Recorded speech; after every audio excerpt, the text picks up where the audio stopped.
அஸ்ஸலாமு அலைக்கும் வரஹ்மத்துல்லாஹி தஆலா வபரகாத்துஹு. ரமலானின் மாதம் பிறந்து விட்டதென்று சொன்னாலே இபாதத்துகள் செய்யும் ஆர்வம் மக்களிடத்திலே கொஞ்சம் கூடுதலாகவே இருக்கும்.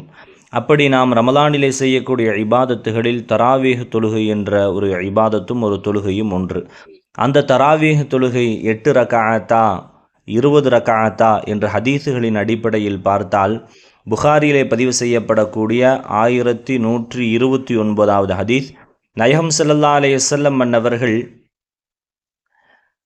பள்ளியிலே ஒரு நாள் இரவு தொழ வைத்தார்கள். ஆயிஷா ரதியல்லாஹு அன்ஹா அவர்கள் அறிவிப்பார்கள். இரண்டாவது நாளும் நபி அவர்கள் தொழ வைத்தார்கள். மக்கள் அந்த தொழுகையில் கலந்து கொண்டார்கள். அடுத்த நாள் பார்க்கும் பொழுது கூட்டம் அதிகமானது. மூன்றாவது அல்லது நான்காவது நாளிலே மக்கள் எல்லாம் ஒன்று சேர்ந்தார்கள். ஆனால் நபி அவர்கள் அவர்களுக்கு தொழுகை நடத்துவதற்காக வெளியிலே வரவில்லை. எந்த அளவிற்கு என்றால் காலையில் விடியும் வரை நபி அவர்கள் அங்குதான் இருந்தார்கள், தொழுகைக்கு வரவில்லை. இந்த சூழலை பார்த்த நபி ஸல்லல்லாஹு அலைஹி வஸல்லம் அன்னவர்கள் மறுநாள் காலையில் அவர்களிடத்திலே சொன்னார்கள், உங்களுக்கு இது கடமையாக்கப்படுமோ என்று நான் பயந்துதான் வரவில்லை என்ற விஷயத்தை சொல்லி காட்டுகிறார்கள். ஆயிஷா ரதியல்லாஹு அன்ஹா அவர்கள் அறிவிக்கிறார்கள், வதாலிக ஃபி ரமலான, இந்த செயல் நடந்தது ரமலானின் மாதத்தில் என்பதாக சொல்லி காட்டுகிறார்கள். அப்போ ரமலானின் மாதத்தில் நபி அவர்கள் 8ஐ விட அதிகப்படுத்தவில்லை. ரமலானிலும் ரமலான் அல்லாத காலத்திலும் 8 ரக்காத்து தான் தொழுதார்கள் என்று சொல்லக்கூடியவர்கள் இந்த ஹதீஸிற்கு என்ன விளக்கம் சொல்ல முடியும்? இரவு தொழுகை என்று இருந்திருந்தால் அங்கு தொழுகையின் ரக்காத்துகள் குறிப்பிடப்பட்டிருக்கும். அது நபியவர்கள் தனித்து தொழுத தொழுகை. ஆனால் நபியவர்கள் ஜமாஅத்தாக மக்களுக்கு இடையிலே ரமலானிலே தொழ வைத்திருக்கிறார்கள் என்ற ஹதீஸு தெளிவாக புகாரியிலே 1129வது ஹதீஸாக பதிவு செய்யப்படுகிறது. ஆயிஷா ரதியல்லாஹு அன்ஹா அவர்கள் இதை அறிவித்து காட்டுகிறார்கள். இதைத்தான் நாம் தராவீஹ் என்று சொல்கிறோம். நபி அவர்கள் இந்த தொழுகையை அப்படியே கைவிட்டு விட்டார்கள். இந்த தொழுகையை ஹஸரத் உமர் இப்னுல் கத்தாப் ரதியல்லாஹு அன்ஹு ஜமாஅத்தாக ஏற்படுத்துகிறார்கள். அதுவும் புகாரியிலே 2010வது ஹதீஸாக பதிவு செய்யப்படுகிறது. உமர் ரதியல்லாஹு அன்ஹு அவர்களின் ஹதீஸு அப்துர் ரஹ்மான் இப்னு அப்துல் காரி ரஹிமஹுல்லான் அவர்கள் அறிவிக்கிறார்கள், நான் உமர் ரதியல்லாஹு அன்ஹு அவர்களோடு ஒரு நாள் இரவு ரமலானின் இரவிலே பள்ளிவாசலுக்கு சென்றேன். அந்த நேரத்திலே மக்கள் எல்லாம் பிரிந்து ஒரு குழுவாக ஒரு கூட்டமாக தொழுது கொண்டிருந்தார்கள். உடனே உமர் ரதியல்லாஹு அன்ஹு அவர்கள் சொன்னார்கள், இவர்கள் அனைவர்களையும் ஒரே காரியின் பின்னால், ஒரு ஓதக்கூடியவர் ஒரு இமாமுக்கு பின்னால் ஒன்று சேர்த்தால் நன்றாக இருக்குமே என்று கருதி அந்த கருத்தின் மீது அவர்கள் உறுதி கொண்டு உபய் இப்னு கஅப் ரதியல்லாஹு அன்ஹு அவர்களை இமாமாக நிற்கச் செய்து அவர்களுக்கு பின்னால் எல்லா சஹாபாக்களையும் உமர் ரதியல்லாஹு அன்ஹு அவர்கள் ஒன்று சேர்த்தார்கள். கொஞ்ச காலம் கழித்து உமர் ரதியல்லாஹு அன்ஹு அவர்கள் செல்கிறார்கள். மக்கள் எல்லாம் உபய் இப்னு கஅப் ரதியல்லாஹு அன்ஹு அவர்களுக்கு பின்னால் நின்று நல்ல நிலையிலே தொழுது கொண்டிருக்கிறார்கள். இதை பார்த்த உமர் ரதியல்லாஹு அன்ஹு அவர்கள் சொல்வார்கள், இந்த புதிய ஏற்பாடு நல்லதாகிவிட்டது. அப்போ பாருங்க, புதிய ஏற்பாடு நல்லதாகிவிட்டது. தராவீஹ் உமர் ரதியல்லாஹு அன்ஹு அவர்கள் ஏற்படுத்தவில்லை.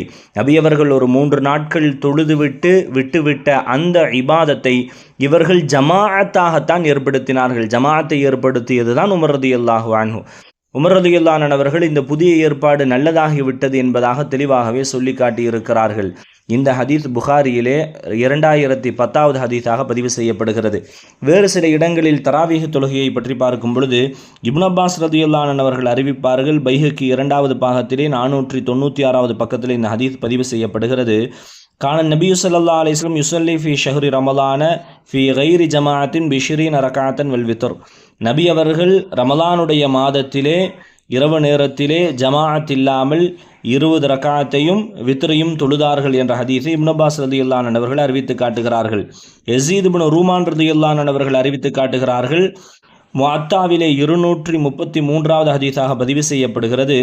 மக்கள் எல்லாம் உமர் ரலியல்லாஹு அன்ஹு அவர்களின் காலத்திலே 23 ரக்அத்தை ரமலானிலே தொழுதார்கள் என்பதாக ஹதீஸ் பதிவு செய்யப்படுகிறது. சாயிப் இப்னு யஸீத் ரலியல்லாஹு அன்ஹு அவர்கள் அறிவிக்கிறார்கள். பைஹக்கியிலே 2வது பாகத்திலே 496வது பக்கத்திலே இந்த ஹதீஸ் பதிவு செய்யப்படுகிறது. சாயிப் இப்னு யஸீத் ரலியல்லாஹு அன்ஹு அவர்கள் சொல்லி காட்டினார்கள், உமர் ரலியல்லாஹு அன்ஹு அவர்களின் காலத்திலே ரமலானிலே 20 ரக்அத்தை மக்கள் தொழுதார்கள் என்பதாக ஹதீஸ் பதிவு செய்யப்படுகிறது. கொஞ்சம் சிந்தித்து பாருங்களேன். உமர் ரலியல்லாஹு அன்ஹு அவர்கள் இஸ்லாத்திற்கு எதிரானவர்கள் கிடையாது. உமர் ரலியல்லாஹு அன்ஹு அவர்களின் நாவிலே இறைவன் சத்தியத்தை வைத்திருக்கிறான் என்று முஹம்மது ரசூலுல்லாஹி ஸல்லல்லாஹு அலைஹி வஸல்லம் அவர்கள் கூறினார்கள். உமர் ரலியல்லாஹு அன்ஹு அவர்கள் சொல்லக்கூடிய கருத்துக்கு ஏற்ப இறைவன் குர்ஆன் வசனத்தை இறக்கியதை நிறைய வசனங்களை நம்மால் பார்க்க முடியும். மகாமி இப்ராஹிம் என்ற அந்த இடத்திலே தொழ வேண்டும் என்ற உமர் ரலியல்லாஹு அவர்களின் ஆசைக்கு ஏற்ப அல்லாஹு தாலா வத்தஹிதும் மகாமி இப்ராஹிம முசல்லா, அங்கு நீங்கள் தொழுங்கள் என்பதாக இறைவன் குர்ஆன் வசனத்தை இறக்குவான். ஆக உமர் ரலியல்லாஹு அன்ஹு அவர்கள் பரிபூரணமான ஈமானுக்கு சொந்தக்காரர்கள். எந்த அளவிற்கு என்றால், நபி ஸல்லல்லாஹு அலைஹி வஸல்லம் அவர்கள் எனக்கு பின்னால் 4 கலீஃபாக்களின் சுன்னத்துகளை நீங்கள் பற்றி பிடித்து கொள்ளுங்கள் என்பதாக சொல்லுவார்கள். நிறைய குழப்பத்தை நீங்கள் சந்திப்பீங்க, எனக்கு பின்னால் நிறைய குழப்பங்களை காண்பீர்கள், அந்த குழப்பங்களில் நீங்கள் என்னுடைய 4 கலீஃபாக்களின் சுன்னத்தை கடைபிடித்துக் கொள்ளுங்கள் என்று சொன்னார்கள். இப்போ நிறைய குழப்பத்தை நாம் பார்க்குறோம். எதை எடுக்கணும்?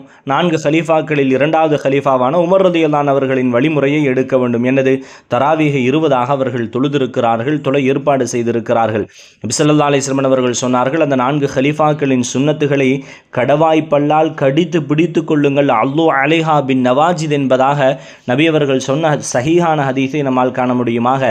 இன்றைய குழப்பம் நிறைந்த இந்த காலகட்டத்திலே நபிகள் ஸல்லல்லாஹு அலைஹி வஸல்லம் அவர்கள் தொழுதிருக்கிற, உமர் ரலியல்லாஹு அவர்கள் ஏற்பாடு செய்த அந்த தொழுகையை நாம் கையில் எடுத்து நடப்பதுதான் நபி ஸல்லல்லாஹு அலைஹி வஸல்லம் அவர்களின் கட்டளை என்பதை நாம் நினைவுபடுத்த வருகிறோம். அல்லாஹு தாலா நிரப்பமாக இபாதத்துகள் செய்யக்கூடிய நல்ல நசீபை எல்லா மக்களுக்கும் நிரப்பமாக தந்தருள் புரிவானாக. ஆமீன்.